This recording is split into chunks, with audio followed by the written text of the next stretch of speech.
everyone, welcome to Binge Time. In this podcast, we watch movies and then we talk and give our opinions on them. And we want to thank you guys for tuning in.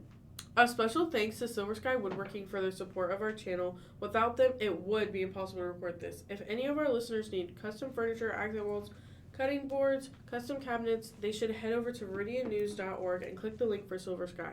And we're always looking for new patrons and sponsors, so let us know on meridiannews.org if you would like to be a part of our work and reach our audience with us. We want to thank our first patron, Mrs. Moss, and she is the mom of Jake and Jack Moss. The movie that we're talking about today is called The Trap. It's about Cooper, who takes his daughter to a concert. Once he's there, he realizes that it's a setup to catch a notorious criminal known as the Butcher. As the movie goes on, Cooper seems like he's trying to protect his daughter from whatever that's going on, but his intentions prove otherwise after the plot twist unravels. I really liked the movie.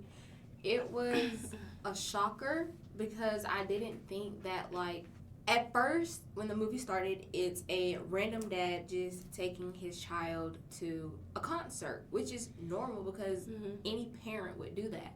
But it's like, as it went on, you started to see that the concert was meant for him. The concert was a trap to catch a killer, which I thought was actually amazing because who would have actually used something like that to trap someone?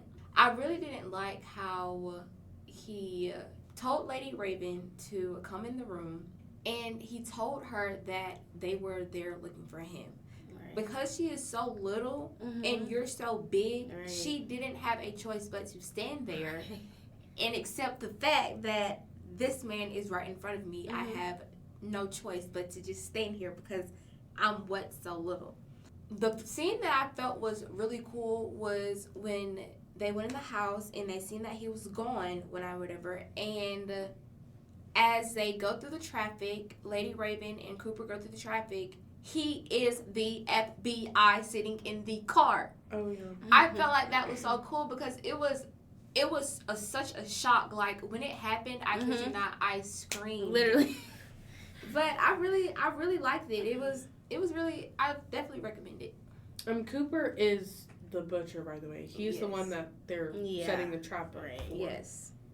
So, it's crazy because in my opinion, I think that the plot of the movie was pretty good, like how it was set up and everything. I get the idea that they were trying to put, but I just think the plot twist happened so fast because we get to see where he, goes to the bathroom and has a dude locked up and he's looking. That just gave off. Like, that, everything about that scene just showed that, he has something going on.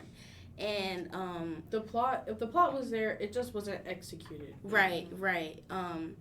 And honestly, when I first read the trailer for the movie, I thought it was gonna be about Cooper and his daughter just innocently going for a concert, and then the killer was there, and they the killer either held everyone hostage in the concert. That's what I thought. I thought it was basically about Cooper and his daughter's survival out of the concert. But we didn't know that it was flipping Cooper. And once we found out he was a butcher, his demeanor kind of changed. Especially when he was observing the policemen going in and out, and then him interrogating the staff member, how he was laughing and stuff. It was so creepy. It just his personality was weird. And I like how he was smart. He was pretty smart about what he was doing. He knew, getting the police, the things that they listen to through. I think it was smart because then he knew what they were going to do, so he knew what not to do. Yeah. So that was really smart. And the FBI lady was also, really good at her job. How she was able to predict his moves. That was really good, honestly, if you ask me. He was, out of moves at that point. I also, later on in the movie, we also found out about his childhood trauma and stuff, and I feel that just shows that not every serial killer is normal in the head. I think when you look at Jeffrey Dahmer, Ted Bundy, they all had something going on in their past, childhood. They either dealt with childhood trauma, and that's what makes them who. Yeah, that's what makes serial killers. Who they are.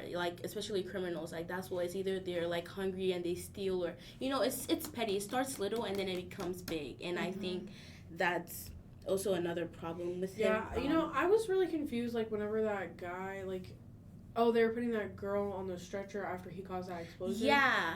Why did it show his mom? Yeah, I think because he was hallucinating. I think, after when he got the video of the dude that was, like, when he was in the bathroom and he, like, had his phone out and it showed the dude that he was, like, holding hostage. His mom was right there. Yeah, his mom after he left. So I think it's, like, every time he did something bad, not every time, but when he did something weird, his mom would like, appear, like, he was, like, hallucinating, like, it was weird. And that aspect about mental health also showed how, like, these people, like, criminals, like, really don't, like, they don't have a normal head. Like, their mental health is, like, really bad. I think the whole idea about the concert being a trap was smart. But then later on in the end, we also find out that his wife was the one who gave the tip. Because she thought he was cheating. So she follows him and finds his, house where he, like, keeps people hostage.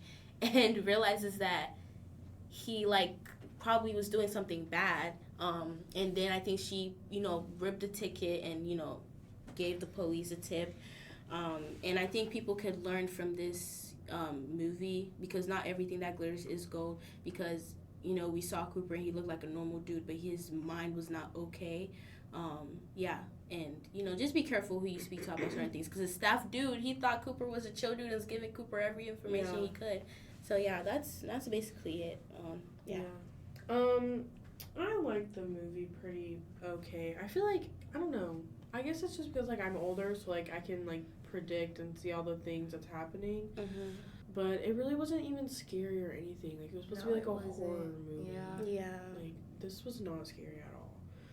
I was also pretty confused. Like, I liked the concept, but like we said, it just wasn't executed very well. You have to actually sit there and watch it and to pay see attention what goes on in the movie. It was just so, I don't know. I was, like, watching it and I was like, okay, the dialogue is a little bit corny. Yeah. And I don't know. I just feel like it's a movie that I would make fun of. Yeah. Like, with my friends. And like the scene with the wife, right? I feel like you would get bored or zone out between them, so you really wouldn't. So I feel like fast forward. Yeah, so I feel like most people didn't know, like, that she was the one who put the ticket there, because it's like it gets boring at that point. Like, you really don't know what they're talking about. And the wife is smart too, like putting like the powder in the food that he was eating. Yeah, that was smart. That was a smart move. But he still, like, why didn't it knock him out? Yeah, like, he was still getting tasered and he was taking the tasers. I was like, boy, he would have been down. Right. And I think it was like, it was so random whenever Lady Raven was at their house and they just randomly throw in that he has OCD. Right. Like, that's things that we need to know in the beginning. Yeah. Especially the childhood stuff. I feel like if they put that in the beginning, we would understand in some way. But, yeah. And it was just overall very dragged out. I enjoyed the twists and turns, but it was too much. Like, they really overused it. Like, the amount of times that he escaped.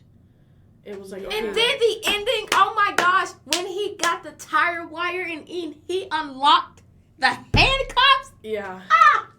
This gotta be a part 2.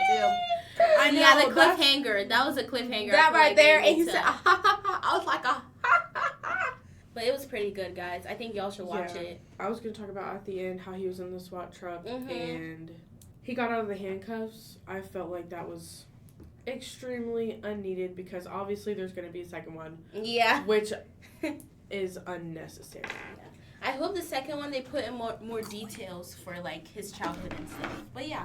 Thank you guys for tuning in to today's episode of Binge Time. We rate this movie an 8 out of 10. Definitely recommend. Tune in next time to hear about Blink Twice. Yep. What's the time? Binge time!